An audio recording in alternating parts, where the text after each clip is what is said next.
Hello, my hellbound heathen friends.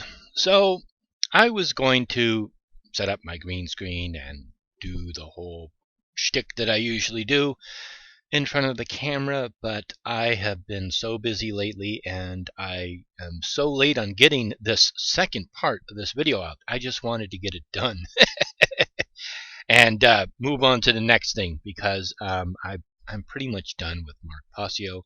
I think I've exposed him for the fraud that he is, and it's time to move on. You know, there's a point where you just got to stop beating that horse. So, this will be the conclusion of exposing Mark Passio. So stick around.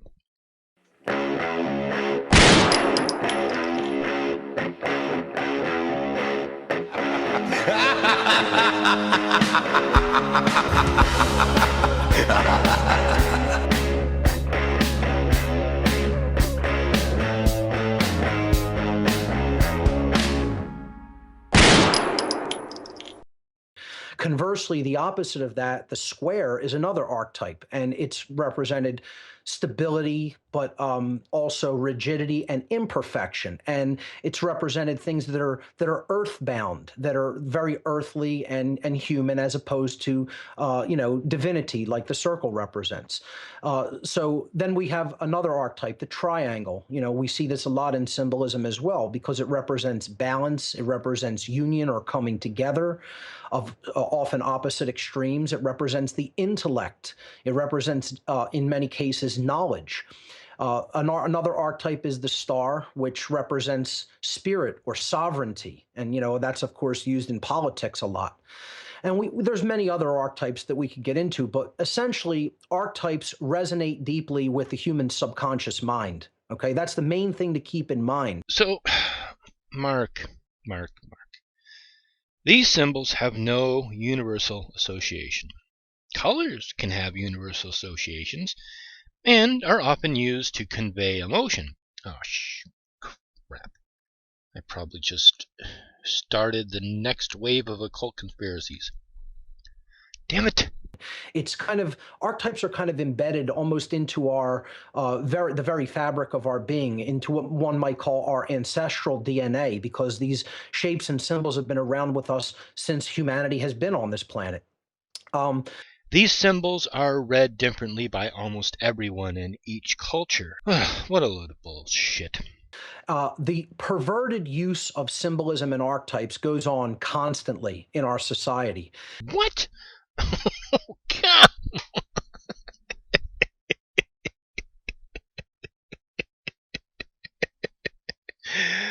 Okay, Mark. All right. And again, since people are ignorant about how a lot of the symbolism works, it's quite literally a quote-unquote piece of cake for these dark occultists to wield this knowledge in this way. Whoa! I just noticed something. Look at that background. You see those two squares? That is the symbol of infinity. Look at the necklace. Look at the necklace. Do you notice anything different or anything unusual about that necklace?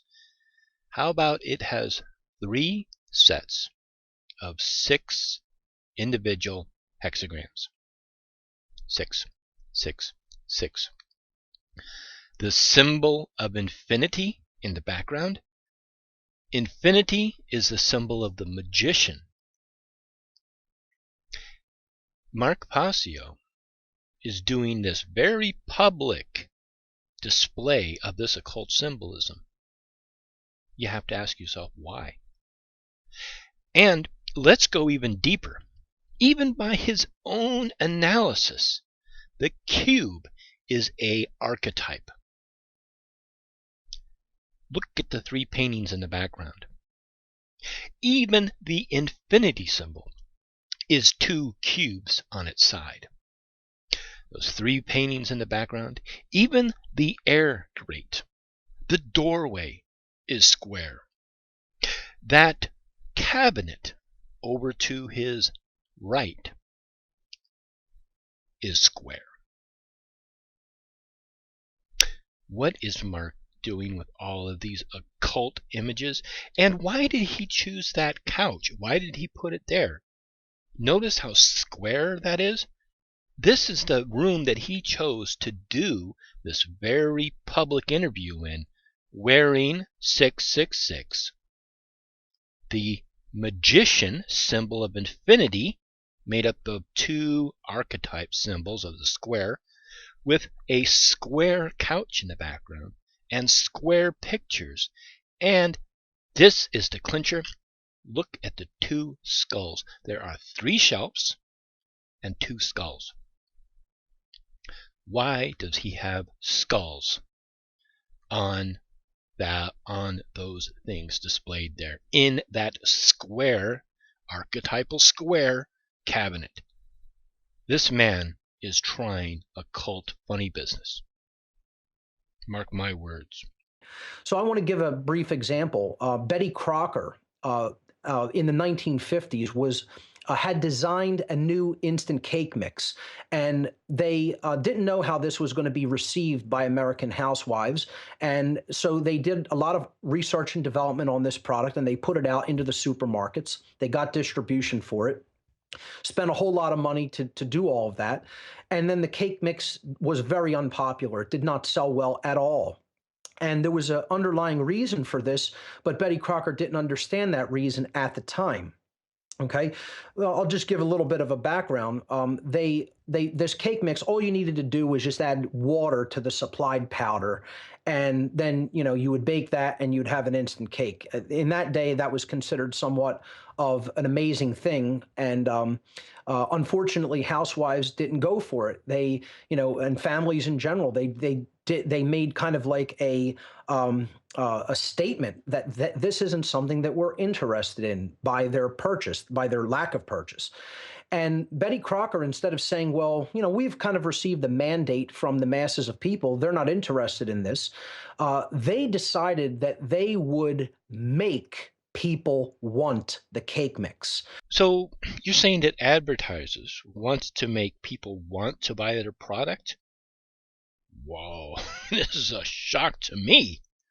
Now, just think about that for one moment, okay? We're not going to say, well, we tried our product and it didn't work, and people gave us a mandate that they're not interested in it, and that's their free will choice and decision.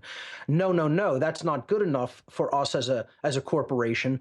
We are going to do research not only into why people didn't want it, but what we will have to do as a company to make them want this very product. We're not going to go back to the... So they did research and development to improve upon their product so it becomes more popular, and thus more people like it and buy it, and Betty Crocker's sales go up. And this is the occult, or this is marketing? Drawing board. We're not going to abandon the idea. We're going to keep this out, on the shelves, and basically say, what are we going to have to do to modify this slightly to make people want it? So they hired a Madison Avenue ad campaign firm to investigate which was basically comprised of a lot of psychologists. And they asked this psychological think tank team to find out through psychoanalysis the underlying psychological reasons that housewives didn't want the cake mix. Are you sure they just didn't want to use powdered eggs as a substitute for fresh eggs? Preferring to use fresh milk, fresh eggs, and later even oil? Have you ever gone camping and eaten powdered eggs in the 1950s? I am thinking they probably weren't as tasty as fresh eggs, but I could be wrong. The conclusion of this type of think tank study that came out was that while the average housewife at that time in the 1950s appreciated the convenience of the cake mix, they were feeling a very particular type of emotion by sort of taking a shortcut or cutting corners, whereas they had originally made cakes for their family from scratch and put a lot of their energy and effort and love into it. So the emotion that those housewives were feeling was actually guilt. That was the result of the psychoanalysis done by this think tank of Madison Avenue ad campaign firm, think tanks. and psychologists, actually. So what they had to do was attempt to assuage that psychological guilt in those housewives. The way that they did that, very interestingly, was they simply added some words on the instructions on the box. Now, just think about that for one moment. How powerful would a few words on a box be to completely change the mindset of an entire group of people in society? But that's exactly what happened. You are really stretching this, Mark. They took out powdered eggs and replaced it with a fresh egg.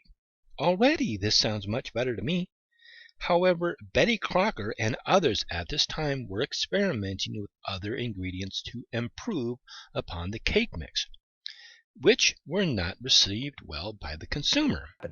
And this cake mix sold eventually. The 3 words that they needed to add on the box, so the ad campaign firm comprised of these psychologists told Betty Crocker, just keep the mix the way that it is and add on the instructions, add an egg, add 1 egg, where the 3 words need to be put on the box. When the housewives read the new instructions upon trying to find out how the cake mix worked before they bought it, that changed their mind. Now, most people will say, well, what sense does that make and how does that work? And therein lies what the occult actually is, what the knowledge of the occult is, which is what these psychologists applied. That's what we have to understand the occult is. It's deep, ancient, ancestral psychology that is being applied against people who have no idea about how it works. The egg is a symbolic archetype of feminine energy. Okay, you have got to be fucking insane. Just saying add 1 egg will cause people to buy and want a cake? Add an egg. 1 egg. 1 egg. 1 egg. Now I want cake. That's weird. That is really weird. It is the creative essence of the female that combines with the sperm to create life. It is the feminine fertility symbol. So that is what they were putting in the mind of the housewife. Now you take what we've given you in the cake mix, the instant cake mix that's very easy to prepare, okay? And after you have that, you add an egg to the cake mix. So now the cakes Betty Crocker and her staff make. In fact, Betty Crocker white cake mix is a favorite Betty Crocker recipe, already measured and blended. It contains famous soft as silk cake flour and premium cake shortening. All you have to do is add water and add an egg. Symbolically, virtually, through proxy, you are giving your feminine creative essence into the project. And in doing that, those housewives are now assuaging that guilt that they previously felt by not putting enough of, quote unquote, themselves into this undertaking for their family to make this cake. And you get a fine, snowy white cake. A great big cake, too. In fact, 9 out of 10 homemakers in recent tests said Betty Crocker cake mixes with fresh eggs gave them bigger, taller cakes than the other cake mixes they tested. Betty Crocker cake mixes give you a full 1.25 pounds of cake mix. That's more than any other nationally sold cake mix. And remember, add an egg. Added to Betty Crocker cake mixes help give that special homemade goodness. Try Betty Crocker cake mixes. And always add an egg. Moist, fresh egg cakes. In adding the egg, that psychologically assuaged that guilt subconsciously without those women ever even understanding what had been done through the back door psychologically to them. That, ladies and gentlemen, is what the occult actually is. The cake mix sold like wildfire after they only changed the instructions on the box to add a symbolic archetype to assuage that psychological guilt subconsciously. Okay, so this is the end of this video. Thank you so much. I hope you enjoyed, and as always, blessed be.